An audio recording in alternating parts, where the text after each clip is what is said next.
Good evening, I'm Monica McNally. I'm filling in for Seth Morton tonight, and I'm thanking you for joining us for this next portion of the RTM State of the Town meeting.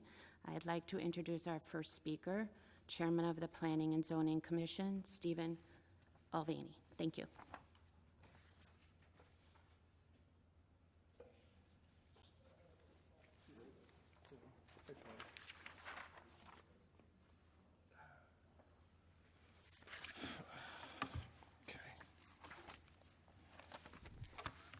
Great. What am I looking at? That? Okay. Welcome.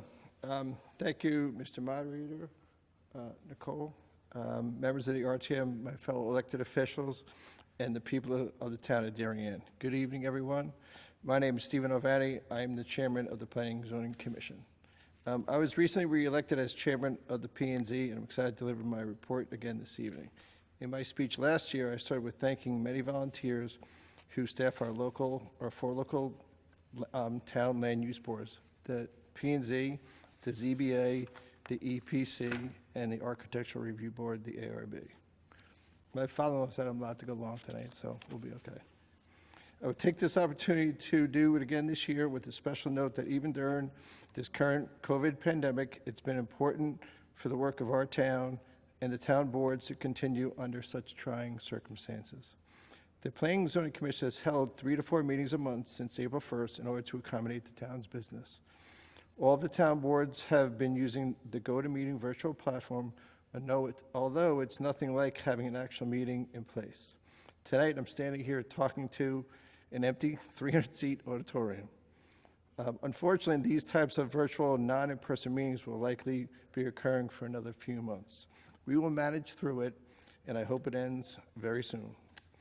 I do need to especially acknowledge the many years of service of 2 special Zoning Board of Appeals members who left the ZBA this year, Chuck DeLuca and Vic Capilupo.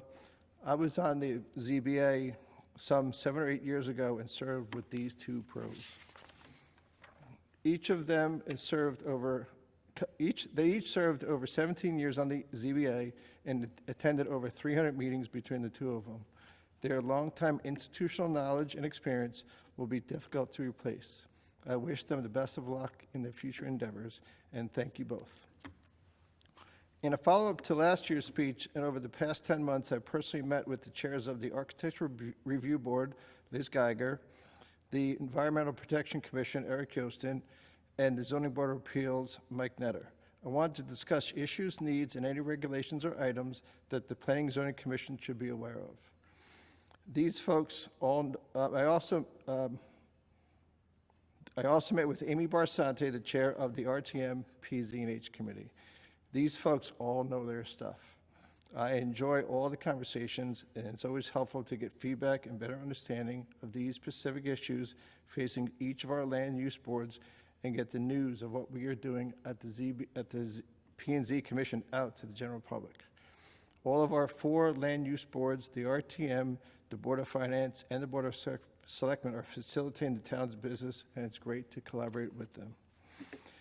Our year started off with a bang in February 2020, with all the land use boards reviewing the proposed new Ox Ridge Elementary School project and plans. This included 3 nights of Planning and Zoning Commission public hearings totaling 5.5 hours, and hours of plan review and site visits. The ARB, the EPC, and the ZBA all had meetings on this project as well. I'm pleased to announce that after a very thorough review, some changes that we required and requested, that this project was fully approved and the required zoning and building permits have been issued. It will be a new 109,000 square foot state-of-the-art school with 21 classrooms designed for 428 students and about 80 faculty and staff. Congratulations go out to the building committee and their professional consultants. Good luck with the next steps of the development and construction process. In early April, the Planning and Zoning Commission had to react fast to COVID-19 pandemic relative to outdoor dining and other commercial outdoor activities. Having business owners go through the typical site plan review process during a lockdown and town hall being closed was not an option. We had to cut through the red tape. So we authorized department staff headed by Jeremy Ginsburg, the P&Z director, in conjunction with the building officials, the fire marshal, the health department, to issue temporary approvals for outdoor use. This has allowed the restaurants to have outdoor dining and retail stores and exercise studios to have outdoor activities. These temporary approvals have been extended under my board's authority in an effort to provide temporary, continued relief to these businesses and keep them open, now in tandem with the state's timelines. I can tell you that a number of the town restaurateurs and landlords came to our virtual meetings in support of the outdoor reopenings and thanked us. Their commercial success is part of the backbone of the town of Darien. P.S. We got our town reopened faster than any other regional municipality or community.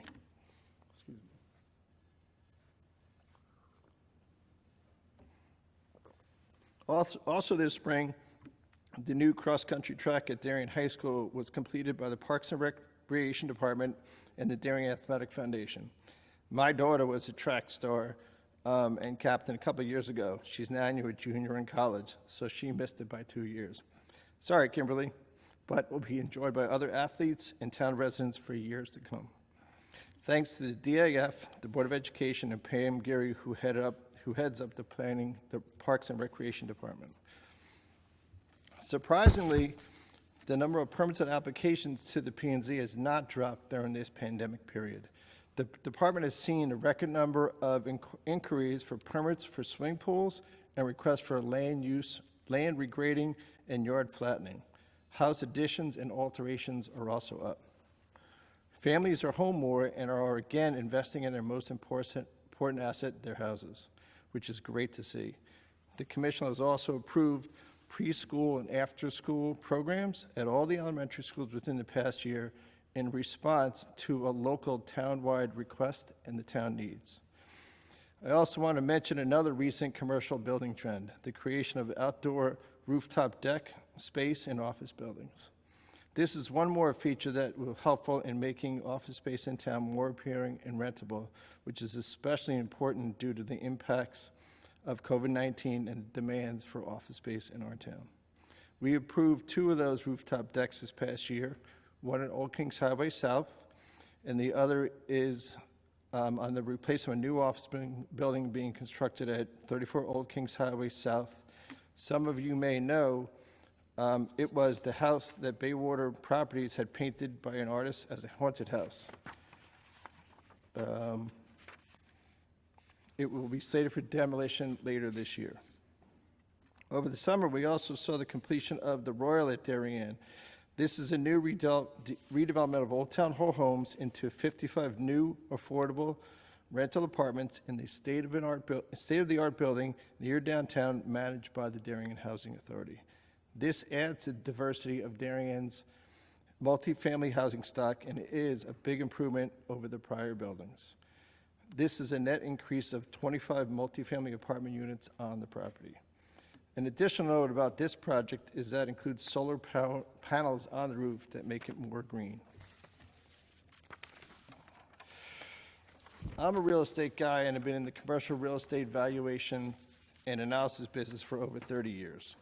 So now I'd like to take you a quick walk through how Darien's real estate market is doing during this crazy year. Conclusion, Darien's doing just fine. Actually, it's really doing great, while other national and regional markets are struggling. I credit this due in part to our location, the existing policies in place, the great town leadership, including the First Selectman's office, the Board of Finance, and our Board of Education. I am pleased to note there is very little commercial retail space available in Darien. In fact, downtown Darien only has 2 vacant storefronts directly on the Boston Post Road, the former Brooks Brothers building and the former Tina Dragone store, and there's a lot of activity on both of these assets. Our peer towns are seeing retailers close during this year, while we're opening new businesses and more are coming. New retailers and restaurants have opened during 2020, between April and October, a 6-month time period during the pandemic, include those on the slide that you see. I'll mention a couple: Baja Joe's, the Darien Running Club, Bar Vita, Pasta Vita, Hernan's Prada Hair Salon, and there's others. All in all, I count that there are 9 new businesses and 10 others that have extended their leases, having relocated or have relocated within Darien or in the process of doing expansions. We have another slide that shows some other ones that have either recommitted to town or moving or doing expansions. Next, I want to touch on the commercial office market. New York City, Norwalk, and Stamford are having issues with commercial office space. Suburban towns like Darien are benefiting, and here are some slides that I put together. Darien is a 1.2 million square foot Class A to C office market. According to the CoStar Group, our office vacancy is 8.5%. According to my firm, CBRE Inc., the Central Fairfield County Class A and Class B office market that includes Norwalk and comprises 9.73 million square feet and has an office vacancy rate of 29.9%. The average quoted rate for office space in our town is $33.87 per square foot. The central office submarket office rate is $33.27 per square foot. We are 2% higher than the overall market. Our most comparable peer towns are New Canaan and Westport. New Canaan is a 700,000 square foot office market with a 9.6% vacancy rate. They are more expensive at $35.01 per square foot. Westport is a 2.87 million square foot office market. Their vacancy rate is 11.5%, and they're the most expensive at $36.72 a square foot. In the end, to have a vibrant, sustainable office market, you want to have low vacancies, quality buildings, affordable rents, along with low real estate taxes. Darien has all of those. Historically, once an office market has a sustained vacancy rate of less than 10%, it's time for new construction. I surveyed a few of the largest commercial landlords in town. I want to acknowledge a number of new expanding office tenants in 2020. Fletcher Properties, you should have a slide with the new office tenants there. Fletcher Properties in their new office park at 320, 330 Boston Post Road has leased 5 new tenants during the past years. Nielsen Properties and Baywater Properties have also been successful attracting new tenants. Forestone Capital has brought in Everwell. It's basically a ladies' WeWork club at 19 Old Kings Highway. That's the building that has the outdoor terrace. John Vaccaro is a newer commercial developer active in town that's doing 5 smaller projects in county.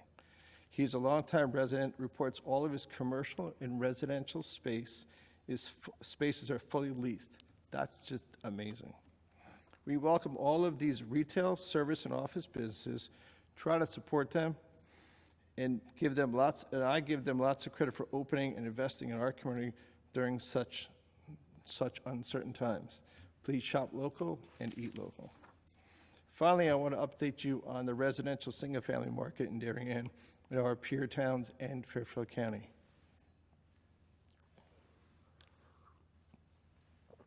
It's no secret, New York City, Manhattan, and Brooklyn residents and young families bolted from the city. Where do they go? I'm pleased to say that they came to Darien as one of their top destinations. Single-family condo and home prices for the current quarter in overall Fairfield County jumped 25.6% between the second quarter and third quarter of 2020, according to Douglas Elliman Realtors. This is after a period of the pandemic lockdown, meaning July to September of this year is when it increased. The normal spring season of March, April, May was non-existent due to the lockdown, but you have to get your kids ready for school by September. Here are some more charts by Douglas Elliman.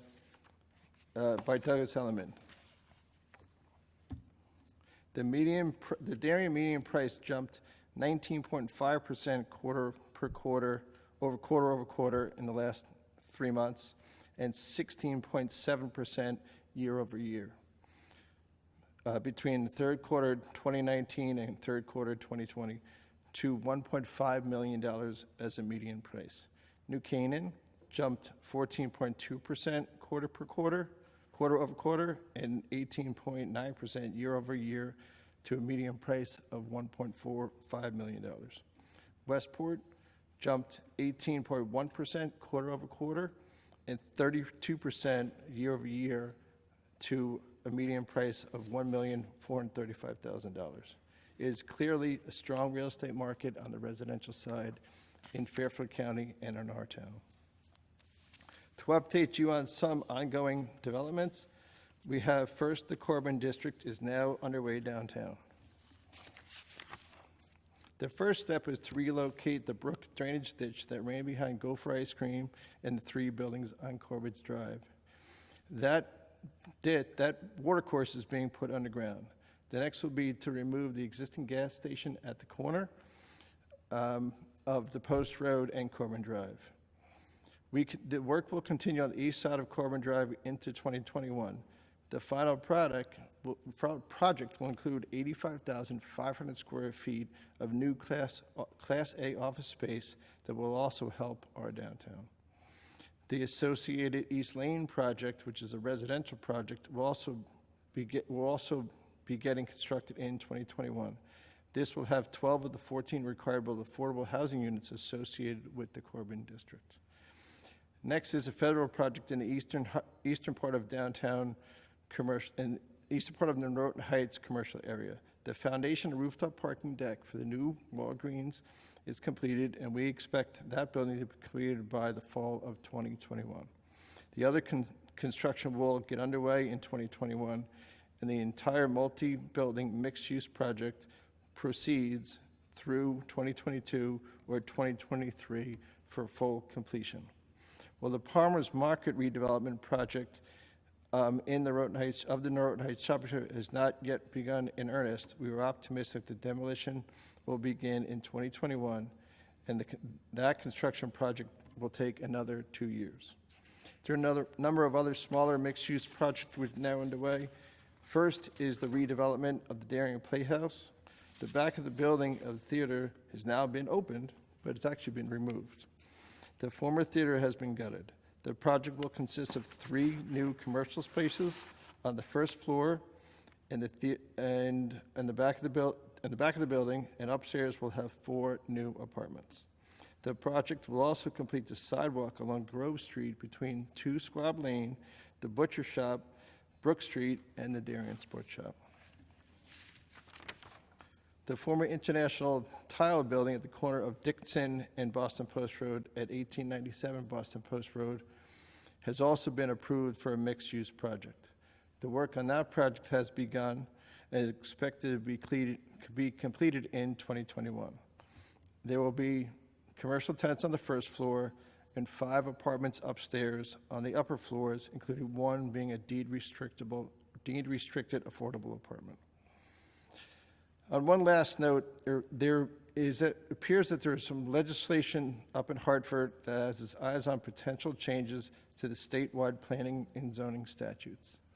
In February, we released an accurate inventory of the multifamily housing that was constructed in Darien over the past 20 years, noting that there have been more than 500 units of multifamily housing constructed in Darien over that time period, with over 200 of those being deed-restricted affordable, or over 31%.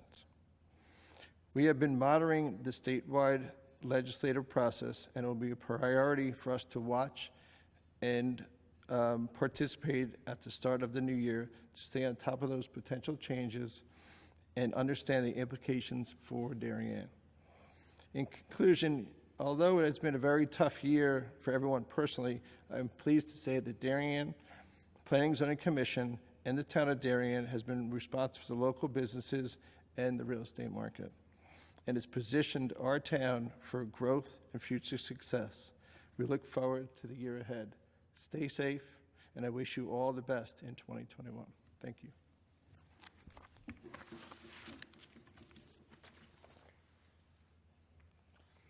Thank you, Steve. Our next speaker will be the Chairman of the Board of Education, David Deneen. Thanks.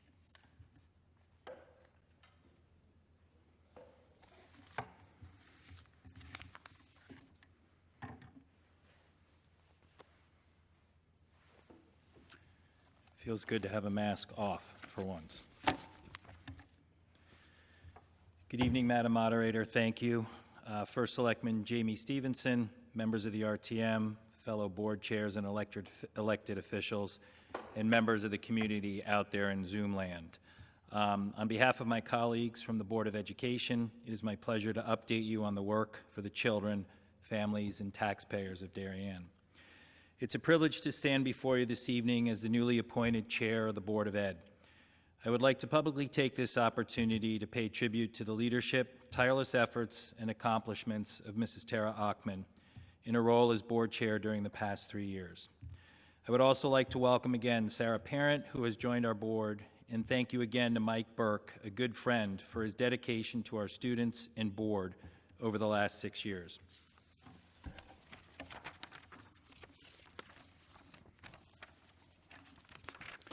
Last year, we celebrated Dr. Adley's appointment as the new Darien Superintendent of Schools. His appointment was certainly timely in preparing to face the challenges presented by this most unusual year. Alan's character, experience, passion, and care have helped successfully guide the district through these uncharted times. We look forward to many more years of Alan's leadership in Darien. To coin a phrase from Alan, we would like a wee bit less of COVID cases and a wee bit less of contact tracing. This past year has been an unprecedented school year with unprecedented and unanticipated challenges as we deal with the COVID-19 health pandemic. Navigating this health crisis continues to be a collaborative effort between students, staff, parents, town government agencies. We are particularly proud that we have been able to keep our children in school throughout the pandemic. We express our appreciation to the administration and teachers for their amazing efforts to make this happen for Darien's children.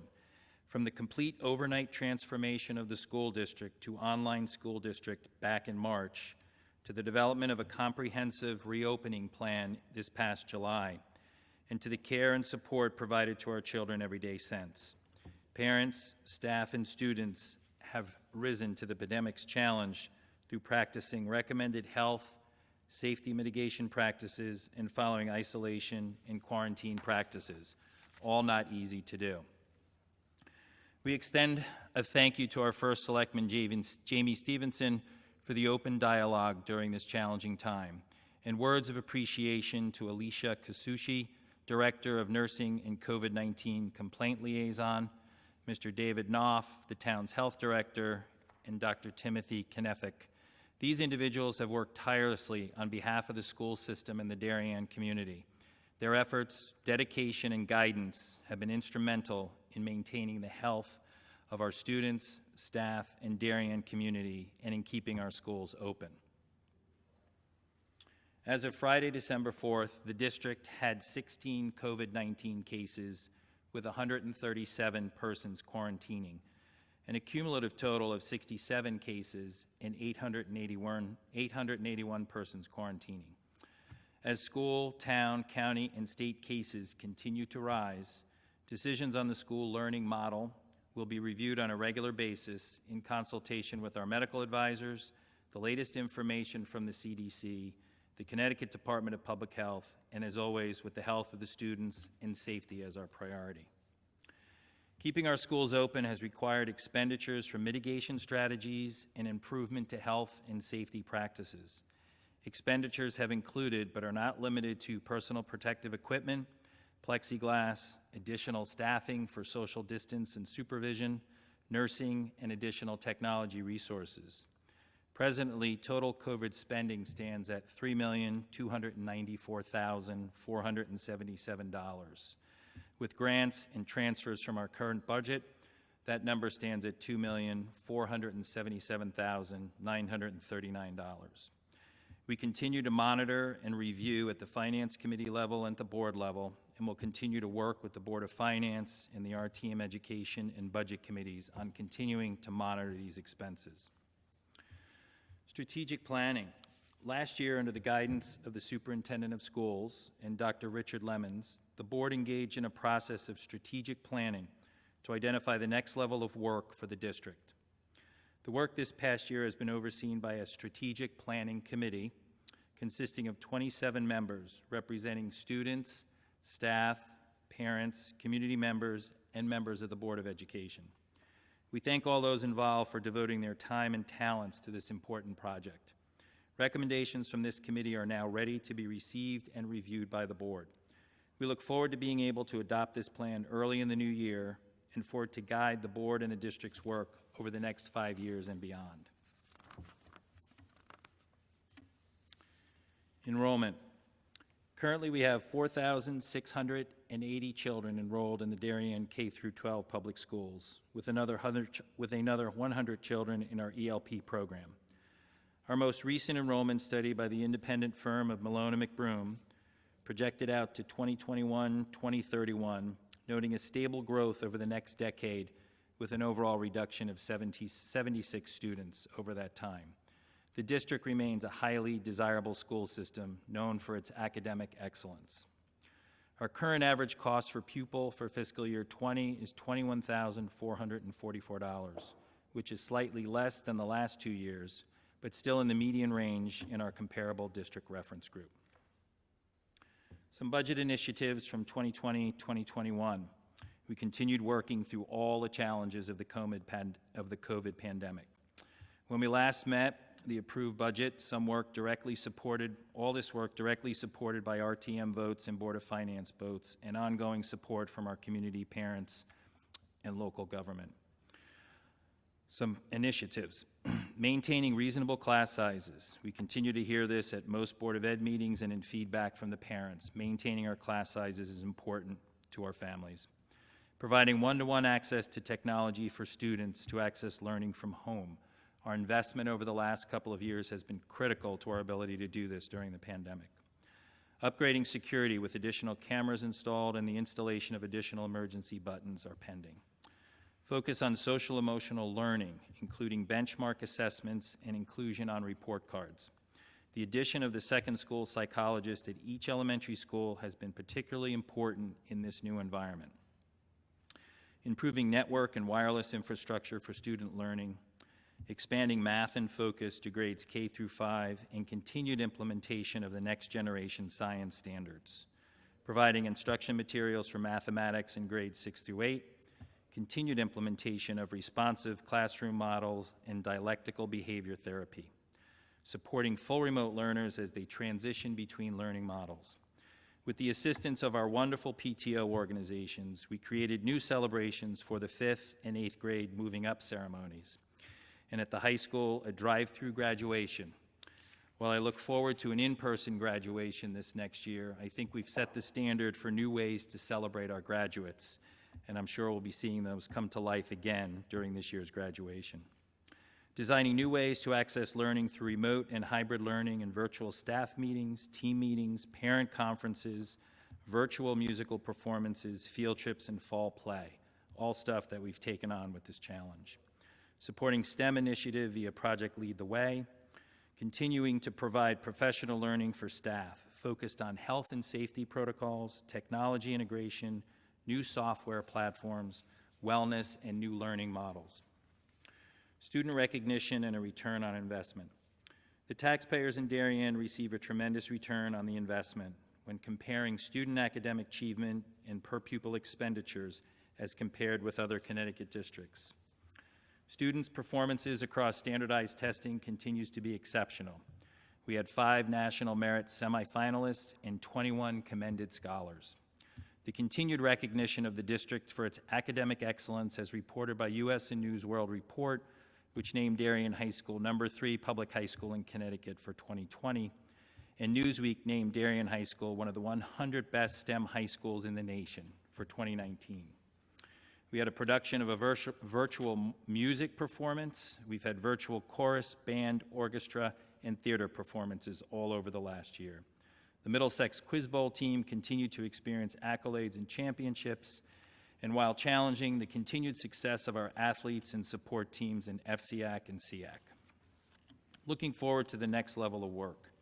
In the new year, we will work with both the Education Committee and the Finance and Budget Committee to communicate the details of the administrator's contract that respects the hard and talented work of our administrators, while recognizing the current economic climate.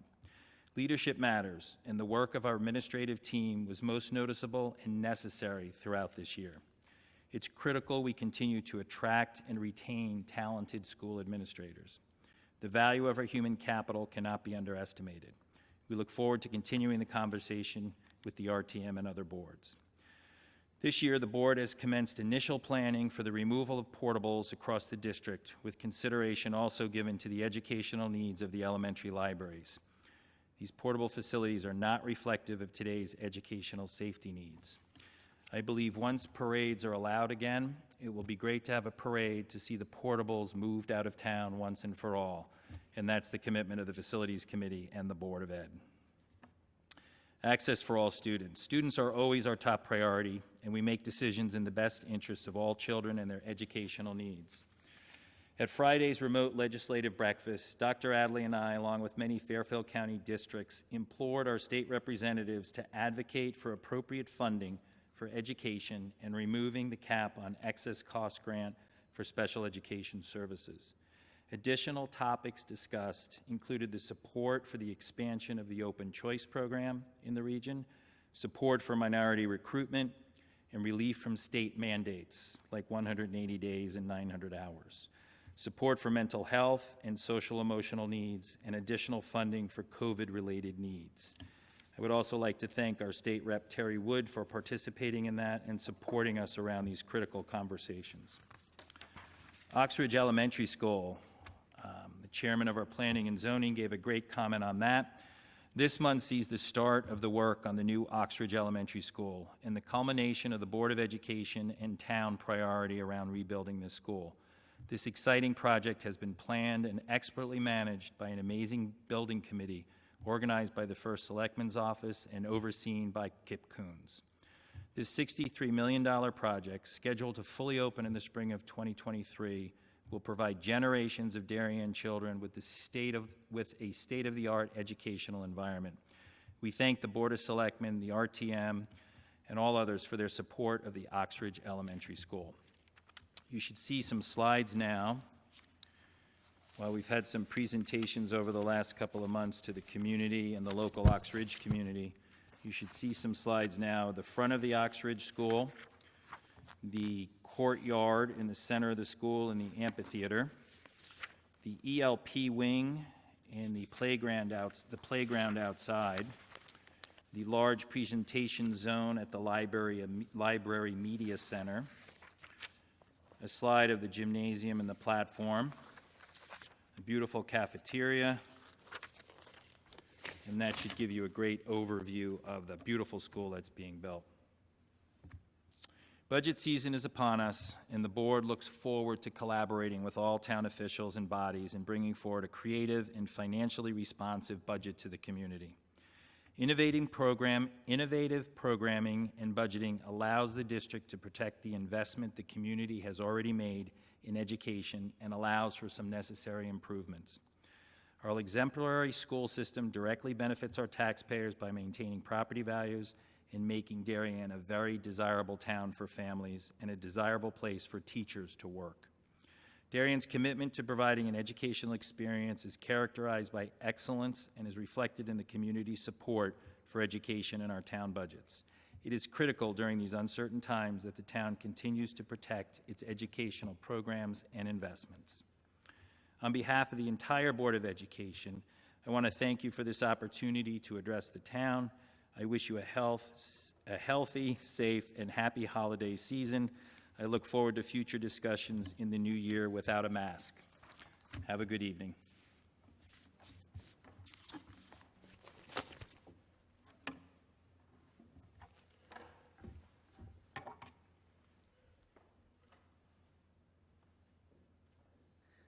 Thank you, David. Our next speaker will be John Zagrodzky, Chairman of the Board of Finance.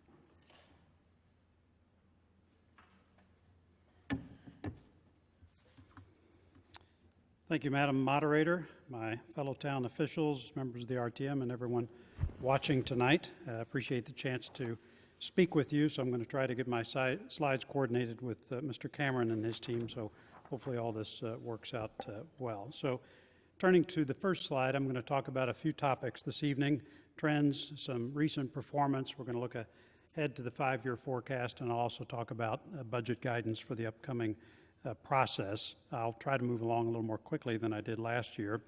But also, as I said last year, if you have questions about any of this, you can get my contact information from the town website.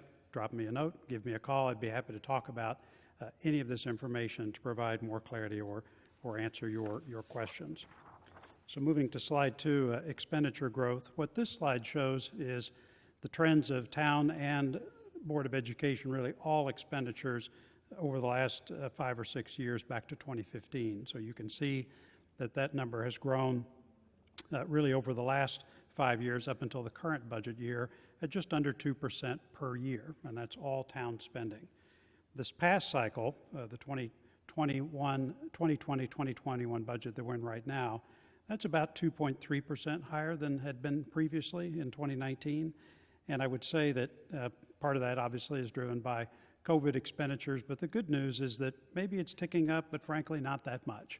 We've had pretty calm, pretty measured growth in town expenditures over the last 5 or 6 years at around a 2% increase, a 2% clip per year. And I'm describing this now because that's going to tie in a little bit to some budget guidance that I want to talk about towards the end. I'd point out that over the last year, our spending has grown about 10% versus what it was in 2015, just under $14 million higher than it was at that time. But the good news is relatively stable.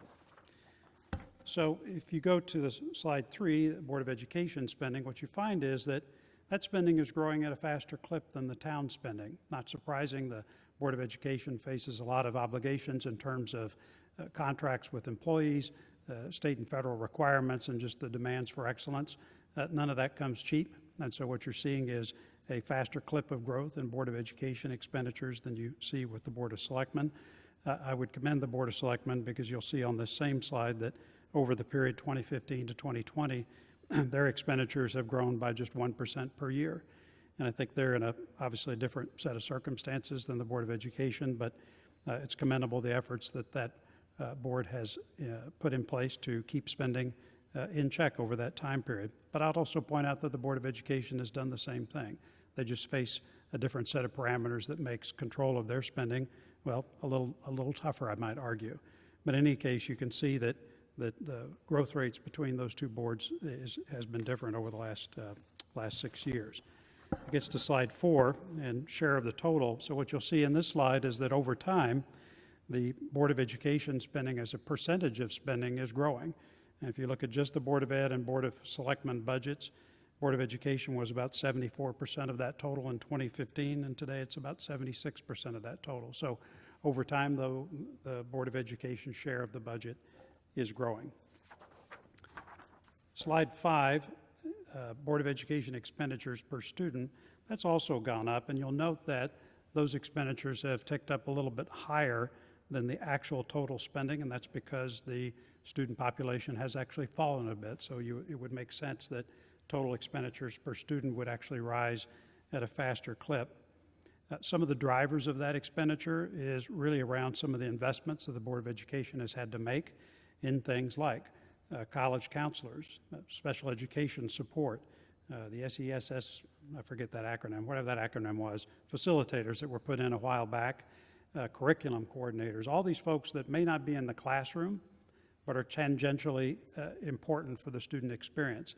And the Board of Education has had to make those investments in order to continue to provide excellent education. But when you look at those different elements that they've had to put in over time, the reality is that those elements cost money, and they add up to higher costs per student.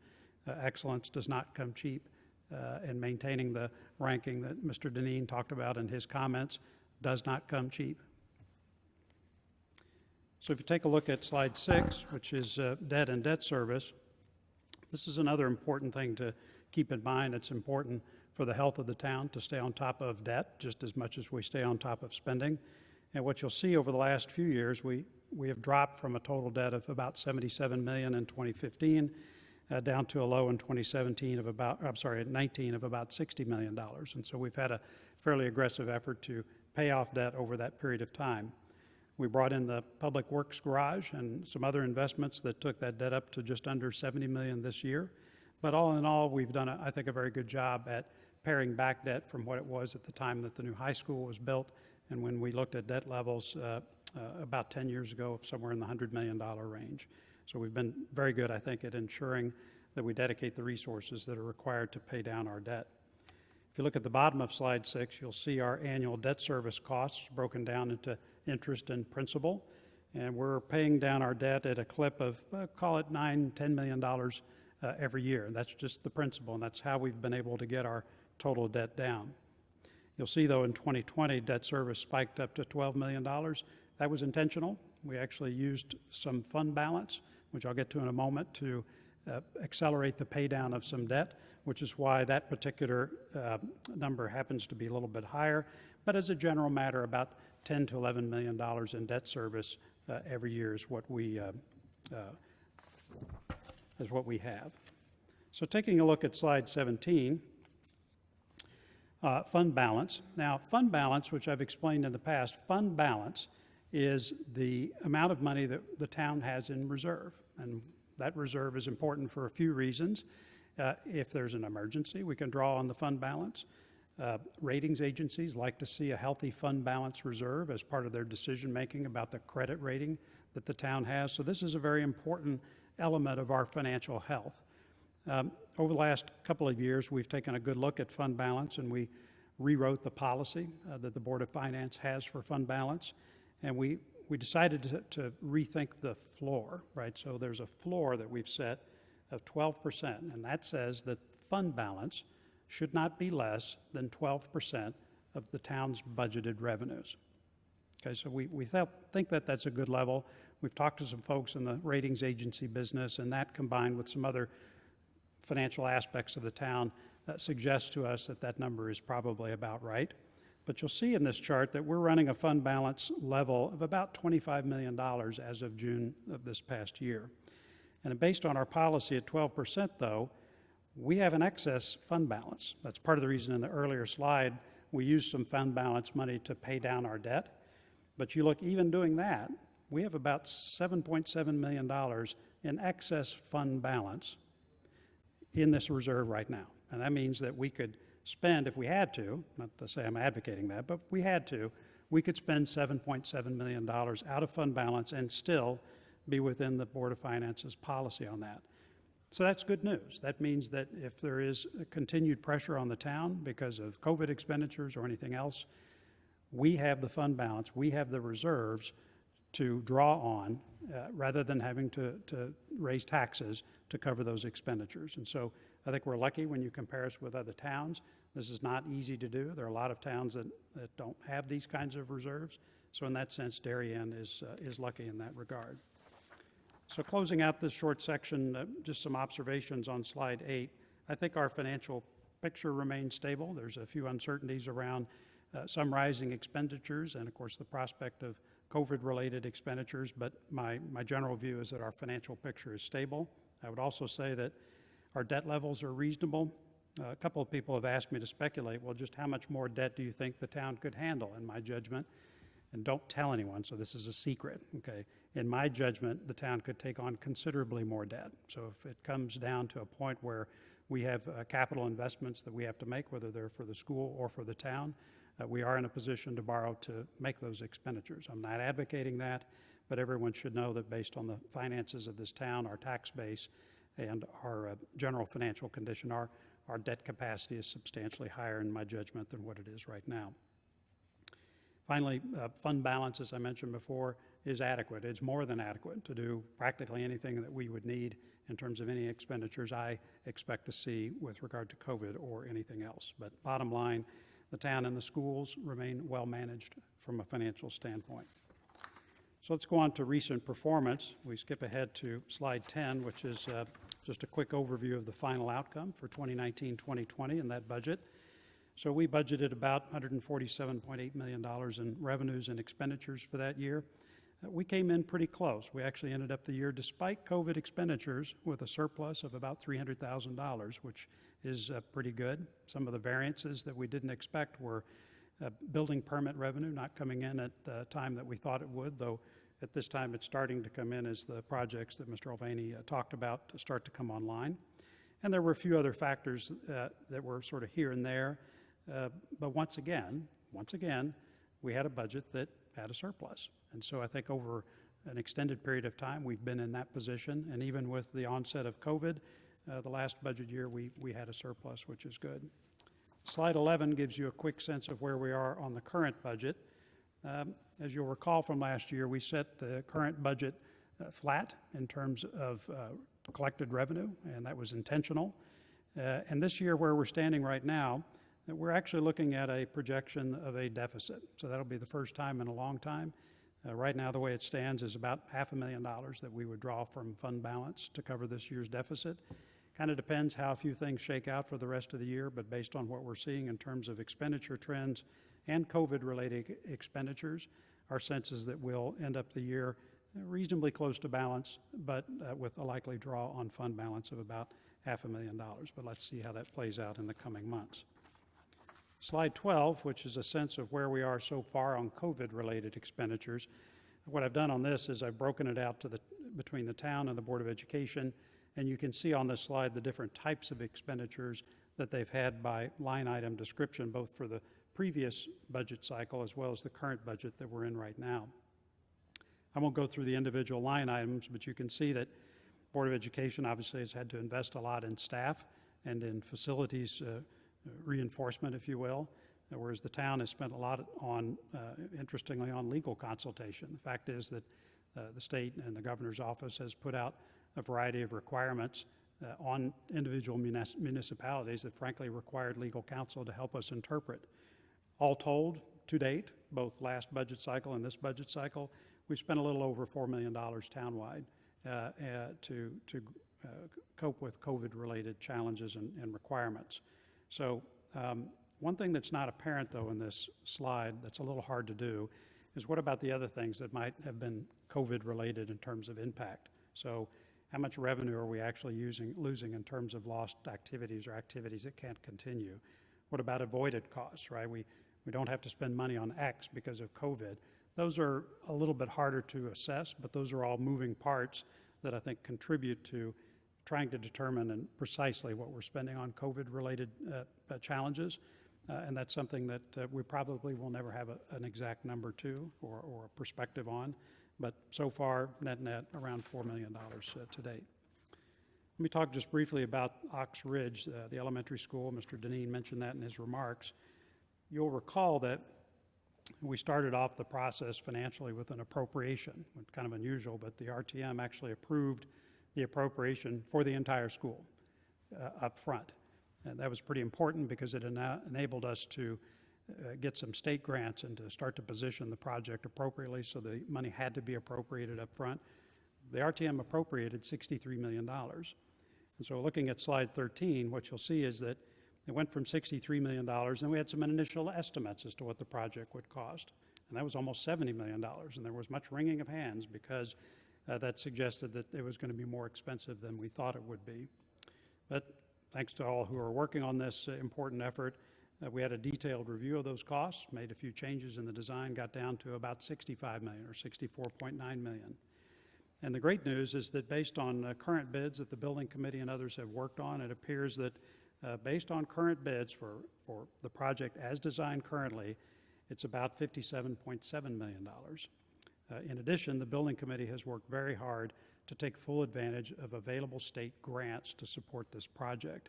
And those grants are totaling about $6.1 million, as you'll see in my box on that page. And so if you take the currently as-bid project and you take the state grants into account, that actually gets the total project cost for the elementary school down to $51.6 million.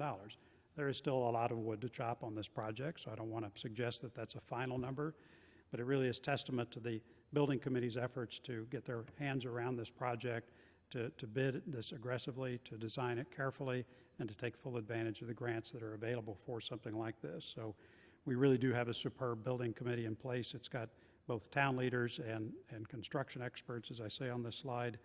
And as Mr. Deneen said, construction is starting, now, basically this month, with a April 2023 target completion. I do have confidence based on my short tenure on that building committee, as well as just reading through everything that I've seen, that we'll end up with a great facility that's delivered on time and under budget. So again, thank you to everyone who's working on that. Finally, to conclude this short section, a couple of situational observations. I think it is great that we've had this surplus last year despite the COVID onset. We did have a challenging budget process in for the 2020-2021 budget. The Board of Finance cut funding for the Board of Education, first time that's happened in my tenure, and that was a difficult conversation, but I guess the commitment that I would make there for the upcoming budget cycle is to continue the communication, right? The more communication, the more involvement of not just town officials, but members of the public, the better that process is going to be and the better outcome that we're going to have for everyone. In terms of COVID, that's been a big impact, not just on the town's finances, but on the town generally. And I'm talking at the town business level, but also the individual level. A lot of folks have seen their businesses significantly under pressure. A lot of individuals have faced unemployment. And those are the headline factors. If you think about mental health challenges and other things that folks have faced as a result of this, we are all under a lot of pressure. It's not just mask wearing. And so I think I can speak for all town officials that we empathize with everyone who's going through that, and that whatever our respective responsibilities, we're going to do as much work as we can to make sure that that is handled in a way that's consistent with helping everyone who might be in need as part of this process. So last bit here, just moving on to the 5-year forecast. If you take a look at slide 16, which is our baseline forecast, you'll see the $147 million that we're sitting at for the current fiscal year.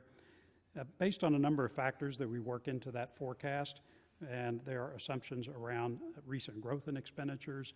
They take into account all of our union contracts and a wide variety of issues and specific line items that go into our overall budget to come up with the forecast that you see here.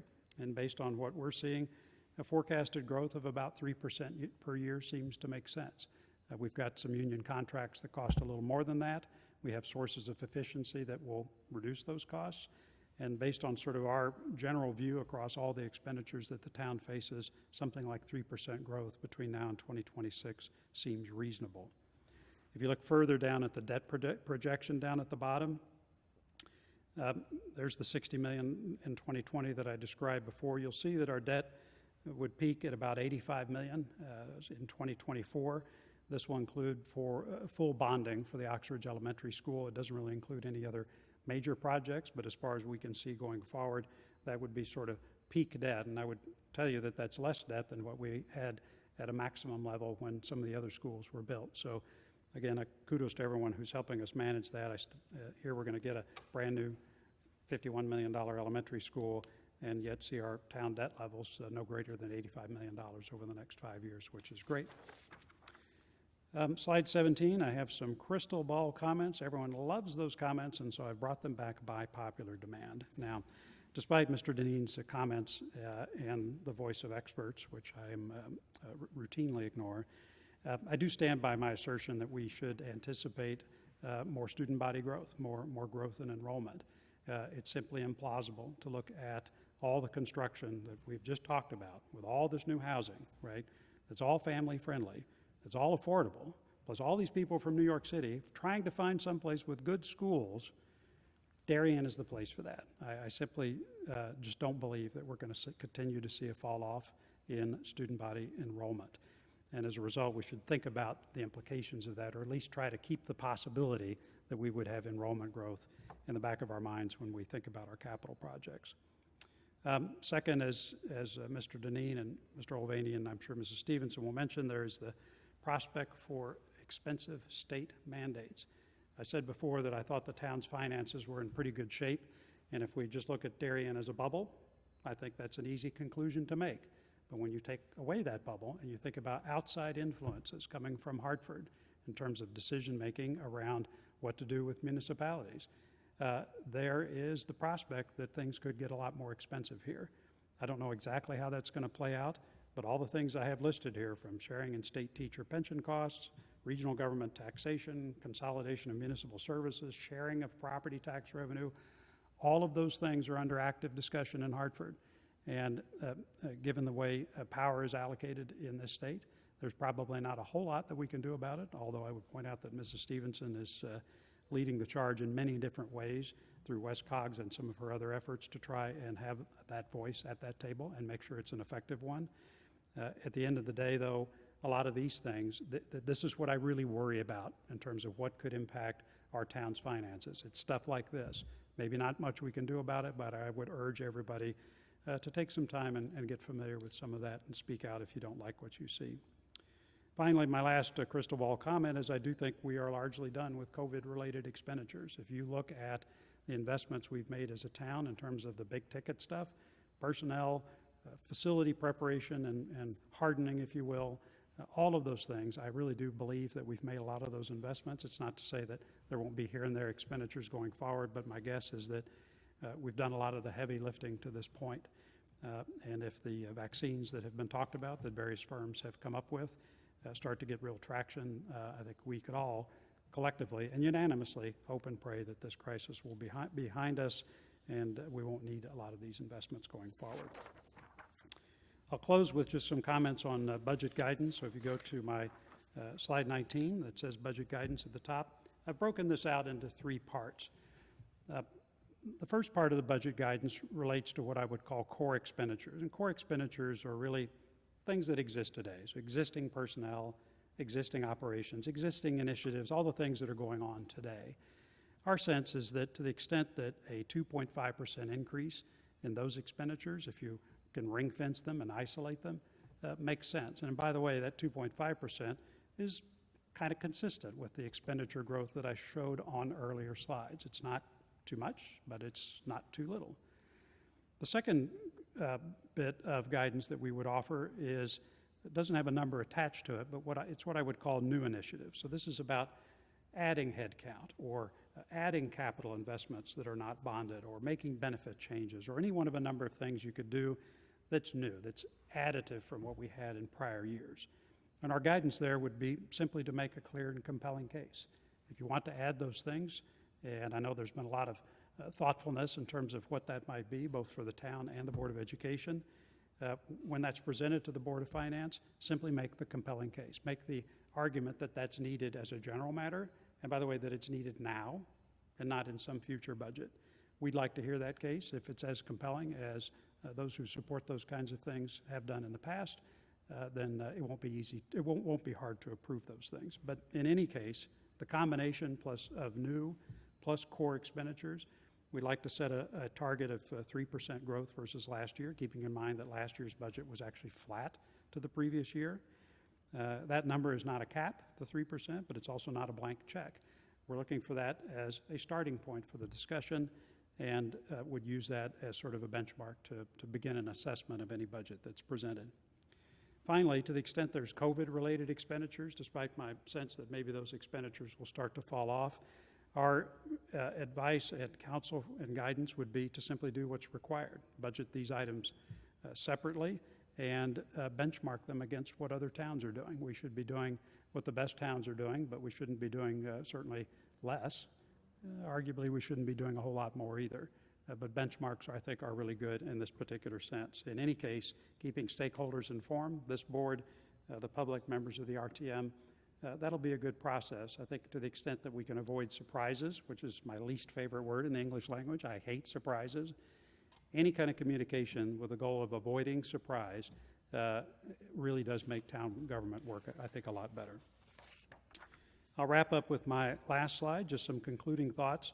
As I alluded to a bit earlier, just some points about the 21-22 budget process, which will start shortly. In terms of my goals for that process, collaboration, inclusion, and civility. I will do that as much as I can possibly do, but not serenity, right? There are a lot of people at the table for these budgets. There are differing points of view. There are different groups represented by different people. There's a Board of Education that represents all the constituencies for schools. The Board of Finance represents taxpayers, and ultimately there needs to be a compromise or a solution that's worked out between all those boards. What I can commit to is all the things I talked about before, collaboration, inclusion, and civility, and collectively we're going to get to a good solution like we always do, I think, for every budget. I did want to just have a thank you there at the bottom to everybody who's carefully managed these costs. I mentioned that they were more than $4 million, but I've sat in many meetings and read a lot of reports about how these costs are being managed, and you would be amazed at the amount of effort that's put into trying to make sure those costs are effectively managed, that we're not wasting money, that these are the right protective measures to take, and it's all done with an eye towards keeping everybody safe, allowing us to keep our schools open. All the things that Dr. Adley's done, I don't know how he does it, but I can tell you the amount of effort that man is putting into this to make sure that that goes well is really quite remarkable. And so I would just applaud everyone for doing that. I'll wrap up with some personnel updates. So for the Board of Finance, Jim Palin has now taken on the role as Vice Chairman of the Board. Jim is a terrific board colleague. His knowledge of debt markets, given his professional background, is absolutely amazing. He's a huge, huge asset to the board, and I welcome seeing him in the Vice Chairman role. Frank Huck, who has been Vice Chairman for quite some time, certainly as long as I've been Chairman, is stepping down from that role and just will be a regular board member. I can't thank Frank enough for all the help that he's given me. He's 10 times as smart as I am, and of course some of you may think, well, that's insulting, 10 times 0 is 0. So, but I can tell you that Frank is just a fantastic board colleague, and I look forward to having him as a friend for a long time. Dan Baumgartner, who started as our secretary, is going to do that again for the coming year, and he's fantastic as well. As for me, this will be my 6th and final State of the Town address to this august body as Chairman of the Board of Finance, as I will not be running for re-election next November. I figured by next November I will have been on the board for 13 years, and you're Chairman for 6, and you've probably had enough of me, but the main reason for doing that is, you know what? Renewal is good. Renewal is good for everybody, and for individuals, for boards, for town leaders, for all of that. And the good thing about democracies and roles like this is that they're never permanent. You always get new blood and you get new folks involved, as we've just seen today with Mr. Deneen taking on as Chairman of the Board of Education. But sure, I'll be in touch in some other capacity during the budget process, but it has been the privilege of a lifetime to have this job. It's a terrific board. It's a terrific town. What greater pleasure than to have a role like this to try and add to the collective and try to be helpful in some way. So thank you very much for listening. I hope everyone has a fantastic holiday season. We're going to get through COVID, and you know what? It's going to be fantastic. Thank you, and have a good evening.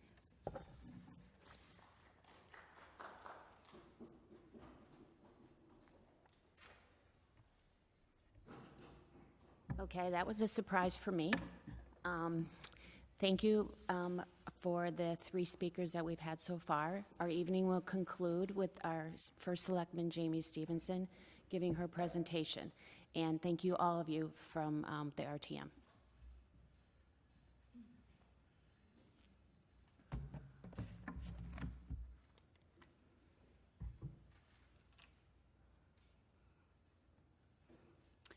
Thank you, Madam Moderator. Chairman Olveni, Deneen, and Chairman Zagrodzky, excellent job as always. And John, friend and colleague, you have left an indelibly positive mark on the town of Darien. So while you will be missed, we have a whole, almost a whole another year with you and a great budget cycle to come. But please know that the work that you have done really will live on in the history of this town. So thank you so much. To try to not be emotional about that. So good evening, everyone, members of the RTM, my fellow board members and town officials. This is my 10th State of the Town address as your first selectman. And I know how these Zoom calls go for those of you at home. I hope you have your slippers on. Sit back and relax. I have a lot to share. Each year brings new and unexpected challenges, but this one is one for the history books. Through it all, a novel coronavirus, protests, racial unrest, 2 significant storms, drought, the most divisive presidential election of my lifetime, and the passing of a dear member of our town hall family. What I've seen in this town is resilience in a community beyond measure. Looking back on my remarks from last year, I realize we are now looking at our lives through some new lenses. One clouded by the fear and uncertainty of a virus we still know little about, that has instantly reshaped our lives, masked our smiles, and forced us into isolation, taken our livelihoods, and with profound sadness, the lives of 5 of our town residents. Yet, through another lens, this pandemic has given us the treasures of family time uninterrupted by busy schedules, a resolve to not take those simple things for granted, a renewed love of the outdoors, and a deepening of our commitment to supporting our friends, our community, our local businesses, and the most vulnerable among us. There are some lessons learned, silver linings, if you will, that come from every challenge. Tonight, I'll start where I usually end, with deep gratitude to the long list of extraordinary people who've not only risen to the myriad of challenges we've had this year, but who've gone above and beyond, risking their own well-being to keep us safe, our children in school, businesses open, and the wheels of government turning.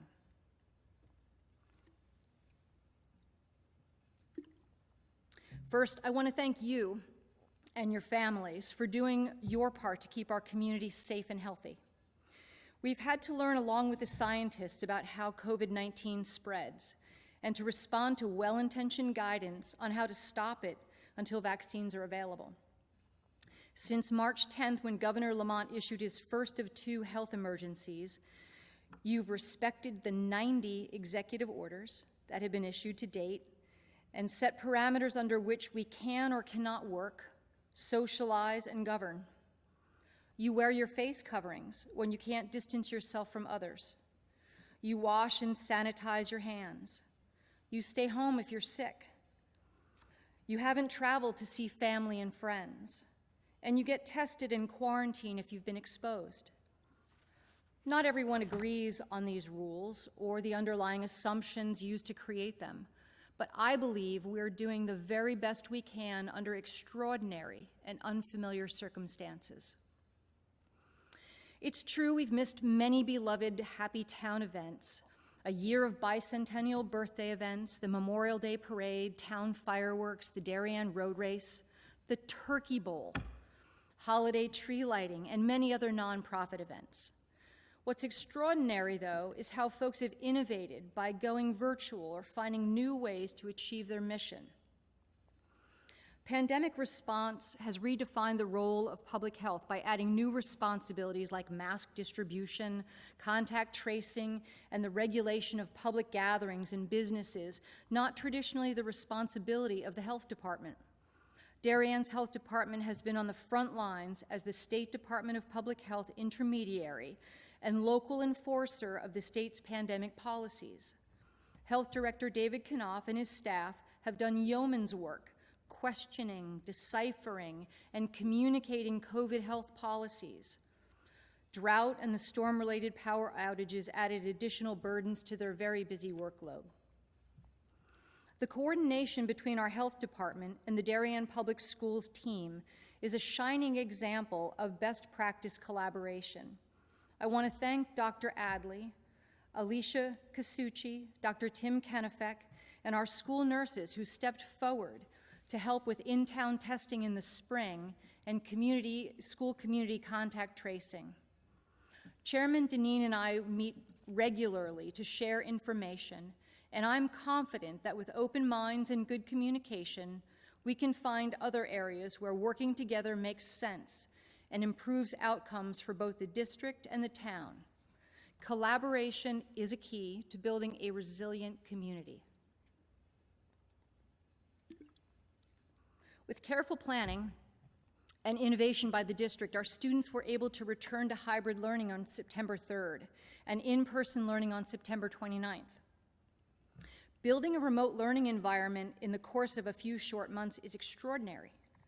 Thank you to our wonderful teachers, administrators, staff, and the Board of Education for their commitment to keeping our kids in the classroom as much as possible. Our district was one of the first to return, and I congratulate our school leaders for making that a priority. Parents, you too deserve enormous praise for your support of virtual homeschooling. Many of you had to set aside your own jobs to keep your children on track. Strong parent engagement has always been foundational to the student success formula here in Darien. Setting priorities is a key to building a resilient community. I can imagine a time soon when town boundaries are irrelevant and all Connecticut school children can attend the virtual school of their choice. The pandemic has proven we have the tools to make that a reality. An extraordinary silver lining, to be sure. Until then, let's work together to bring school choice to our district. Innovation is a key to building a resilient community. Executive Order 7H, issued in March, mandated the closure of all businesses deemed non-essential. Town hall staff, however, didn't miss a beat in responding to the need to stay fully functioning. Under the excellent direction of Town Administrator Kate Bush, our departments moved town services online and adopted a virtual meeting platform, we're using it tonight, that allowed for full government transparency and public engagement. I wish I had $1 for every time I've heard, "You're on mute," during these last 8 months of Zoom meetings. Perhaps this is a metaphor for what we've all been living through. Another silver lining is that public engagement has increased since all you need to do is log in from the comfort of your own home like you are tonight. I want you to know that I believe every person and every job is essential. You and your job matters. Public Works staff adapted our working environment so the public could transact business safely, and our custodians, who might be here tonight, Jeff, Lucian, Glenn, Ramon, and Anthony, deserve very special thanks for all the extra cleaning and sanitizing of our facilities. Parks and Recreation modified programs and hired park monitors to help enforce safety policies at our parks and beaches. Our senior center programming has gone virtual, and our seniors continue to receive a nutritious drive-through meal each and every day, thanks to the Corbin Cares initiative and our own Chef Judy. For those of you who haven't heard, Corbin Cares is a privately funded nonprofit initiative founded by David Genovese and the Darien Foundation to provide meals prepared by Darien restaurants to families in need, essential workers, healthcare professionals, Darien police, teachers, firefighters, and Post 53. This public-private partnership is feeding the hungry and keeping our restaurants in business. What a blessing to our community. The COVID pandemic has brought hardships in many different forms. To help ease these financial burdens, and with the support of the RTM, we offered a property tax deferment program. We facilitated business support and mentorship through the Small Business Administration, the SCORE Business Mentoring Program, and the Darien Chamber. We authorized outdoor tents for dining and shopping, and deferred health department license renewals. We extended parking permit renewals, and we eliminated parking tickets. And we teamed with regional mental health providers to create a wellness video series to support folks who are struggling with the social and emotional impacts of the pandemic. We've yet to see the full extent of those negative impacts to the mental health of our residents caused by the pandemic. Leveraging the power of community partnerships is a key to a resilient community. While we may be faring economically better than many other small towns, as you've heard from other speakers tonight, our small businesses are struggling. Many would have trouble surviving another shutdown. The employees of our local businesses need their jobs to keep food on the table to feed their families. Please do all you can to shop local this holiday season, and remember the Darien Human Service Department this year in your giving plans.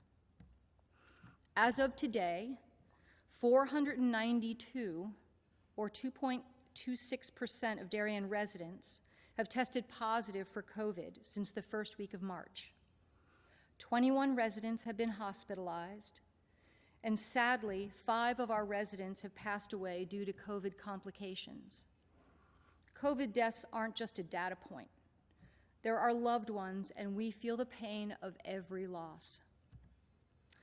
Darien was one of the first towns to provide in-town COVID testing.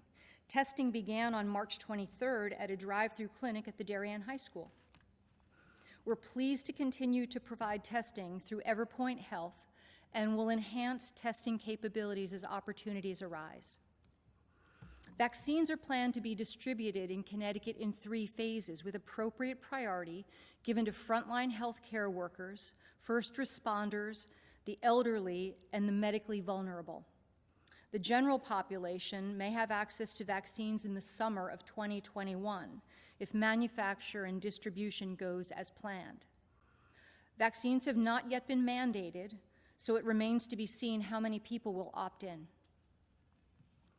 We've developed a robust COVID-19 information portal on the town website where you can find local, state, and federal guidance. Additionally, the Darien Public Schools have an active COVID dashboard where you can find information on the status of impacts to our school community. The state of Connecticut's COVID website has a vast library of COVID-related information. Darien's Code Red Reverse 911 system is the most useful tool for reaching the greatest number of residents and businesses with critical and timely messaging. If you're not registered to receive my weekly phone calls and emails, you can register at public.coderedweb.com. During emergencies, emergency management team decision-making and communication is key to successful community response and recovery. While we are well-trained and have access to emergency operations planning documents, well, there's nothing like a real crisis to illuminate the gaps. There have been many valuable lessons learned since March. We must operate under the premise of continual improvement, so our lessons learned will inform better ways to deliver emergency services and public health policy going forward. I want to express my gratitude to Governor Lamont and his team for their accessibility and responsiveness throughout the pandemic. We don't always agree, but we dialogue and questions get answered. Timely and effective communication is a key to building a resilient community. Linda O'Leary and Karen Dunn in the Selectman's office are critical team members for all the work we do, but this year, they have truly gone above and beyond in providing support to our entire organization. Thank you to the best support team a first selectman could ever have. As they say in my youth, now back to our regular programming. Winter 2020 was relatively kind to us, but Storm Isaias on August 4th left many residents without power for 7 days. And the surprise storm of November 15th hit us very hard with significant damage and another 3 days without power and internet service. Better coordination between Eversource and our telecom providers to get cable, internet, and wireless service back online more quickly is essential to support our new work and learn from home environment. Our staff has done a great job of getting things done in spite of COVID. The Department of Public Works paved 5.5 miles of roadway, installed new sidewalks on Locust Hill Road, began a robust sanitary sewer system study and upgrade plan, developed policies to reduce inflow and infiltration of our storm sewer system, completed the installation of the town hall generator, which has been in the process for 10 years, I will add, and began upgrades to the town hall HVAC system. Planning continues for intersection improvements at Noroton and West Avenues and Noroton Avenue and Ledge Road. Significant time continues to be spent assisting the Darien Police Department with facilities-related problems and interfacing with the Connecticut DOT on planned renovations at the Darien train station. We are currently negotiating to extend the canopies at the Darien train station through a unique public-private partnership that could become a demonstration partnership statewide. Developing positive working relations with statewide partners is a key to building a resilient community. DPW was integral to the construction of the Highland Farms improvements. It's wonderful to see so many families enjoying this new open space environment and our first ADA-compliant walking path. I especially love seeing children learn to ride two-wheel bikes for the first time there. The town's received a steep grant to help with our landscaping plans for Highland Farms. Planning should occur in the spring. We're very excited to include the pollinator pathway in our planning plans and hope to transition Highland Farms to a no pesticides organic property.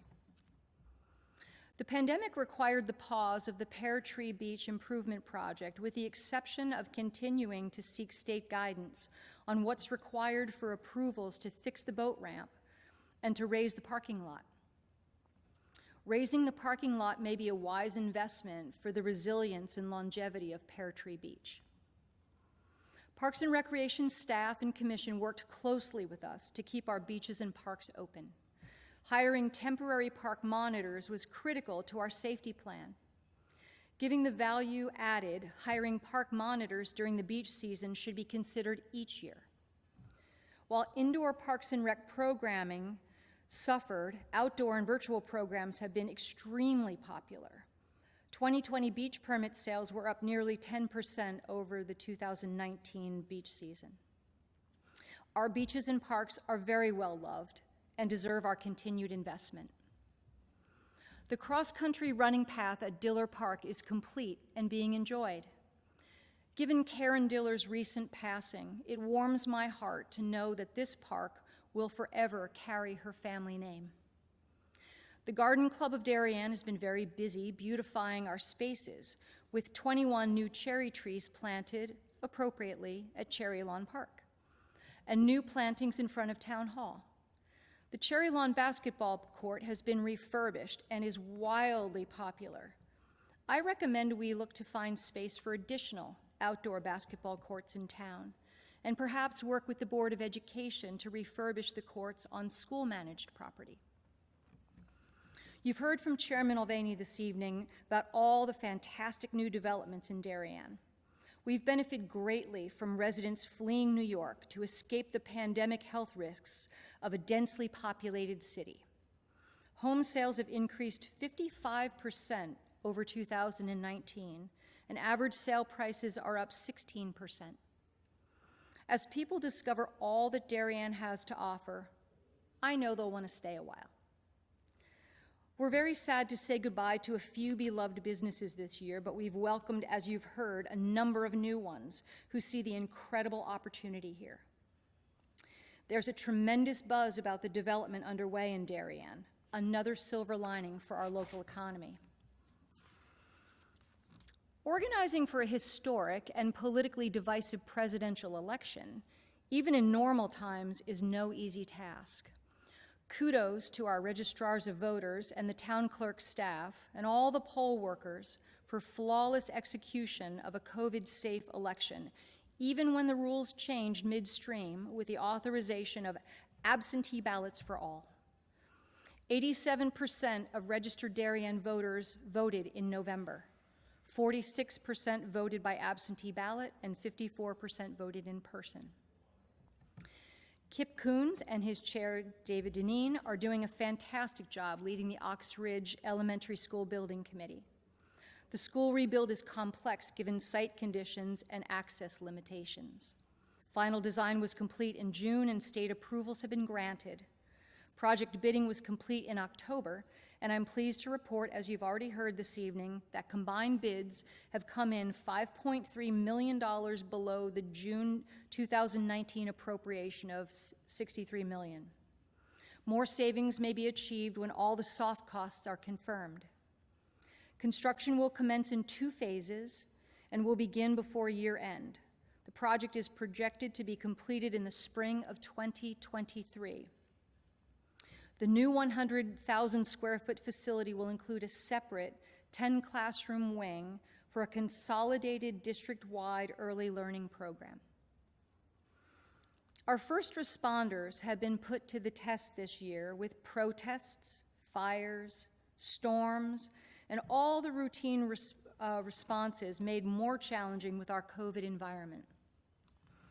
As always, Darien Police, Darien, Noroton, and Noroton Heights Fire, and Post 53 are a shining example of the benefits of exemplary professionalism and volunteer spirit that is the hallmark of our community. Community volunteerism is a key to building a resilient community. The Darien Police assisted with several peaceful protests in response to the May 25th murder of George Floyd. There is absolutely no parallel to be drawn from Mr. Floyd's death at the hands of Minneapolis police and the policies and operations of the Darien Police Department. The men and women who wear the Darien Police Department uniform are some of the most highly educated, trained, and skilled officers in the country. To paraphrase many law enforcement professionals I've spoken to since May, no one hates bad cops more than good cops who go to work every day putting themselves in harm's way to protect the rest of us. The protests across Connecticut this summer resulted in a hastily called special session on July 21st to pass Public Act 20-1, an act concerning police accountability. Typically, a piece of legislation of this importance would have months of public hearings. Not the case for this bill. Several parts of this legislation will be revisited during the regular session beginning in February 2021, which is apparently slated to be held virtually in spite of the governor's emergency declaration expiring on February 9th. Given the uncertainty, the public hearing process is unknown at this time. Municipal government like ours has figured out how to fully engage the public. I hope the legislature will find a way to do the same. I want to thank Chief Anderson and Captain Shredders and Marin and the Darien Police Commission for your transparency and willingness to join me in months of dialogue with protest organizers that allowed for valuable information and ideas sharing. Get ready for this one. In 2020, so far, there have been 235 stolen and burglarized vehicles in the town of Darien.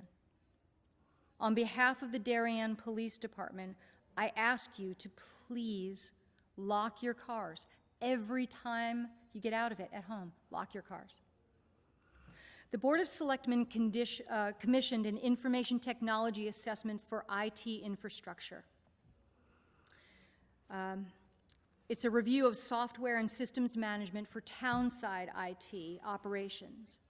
By way of background, the town's IT system is managed by the Darien Public Schools IT department at an annual cost to the town of $217,000. The assessment documented 15 key findings. The areas that need immediate attention are providing dedicated support for our public safety IT systems, mobile device management, and updating the IT support agreement between the town and the Darien Public Schools. I expect the Board of Selectmen will make this a 2021 priority item. Because I've been elected to serve in leadership roles on the regional and state board level, I'm at the table for discussions about how the state's problems will be resolved in one form or another.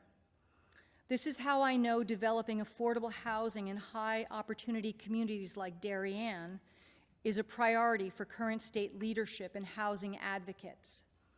Advocates believe that single-family zoning practices in towns like ours perpetuate economic and racial segregation by imposing barriers to the development of affordable housing. Legislative proposals to require towns to approve as of right, which means without public input, more dense multifamily housing in single-family neighborhoods are already in draft form. In plain speak, this means that single-family zones could be transformed by the legislative pen into zones that allow for 2 to 8 family homes. You'll hear this housing model referred to as gentle density or missing middle housing. Passing this legislation will essentially be the state taking control of local zoning decisions. I strongly recommend the Planning and Zoning Commission inventory our current regulations and assess them against pending legislative proposals. I also recommend undertaking a housing survey to understand clearly the kinds of housing development residents hope to see or not see here in Darien. Public input is important and will be a critical component to our state-mandated affordable housing plan due in 2022. The public deserves to have a voice. For many cities and towns, especially those that have a disproportionate amount of tax-exempt property, property tax alone is failing to adequately fund their budgets. Legislative proposals to diversify municipal revenue streams is also on the legislative agenda for the coming session. Ideas being advanced include a local sales tax, a local income tax, and a variety of new fees such as impact fees, franchise fees, waste management fees, stormwater management fees, and a motor vehicle excise tax. Forced regionalization of government functions within the councils of governments is back on the table too. Draft recommendations are being prepared for multi-town consolidation of dispatch centers, tax assessment and property revaluation, economic development, animal control, health and human services, and back office services such as municipal procurement, IT, finance, and human resources. More equitable distribution of education funding has a renewed focus and goes hand in hand with these property tax and zoning reform proposals. The current state budget has an $800,000 deficit and a projected $4 billion deficit for the 2021-2023 biennium. Newly elected House Speaker Matt Ritter is hopeful there will be federal stimulus dollars headed to Connecticut from the Biden administration to help fix our growing list of budget problems. There are simply too many unknowns at this point to hypothesize on what impacts, if any, legislation will have on future town budgets. Conservative financial leadership over the years has Darien very well prepared, as best we can be anyway, for what might come. Conservative financial planning is a key to building a resilient community.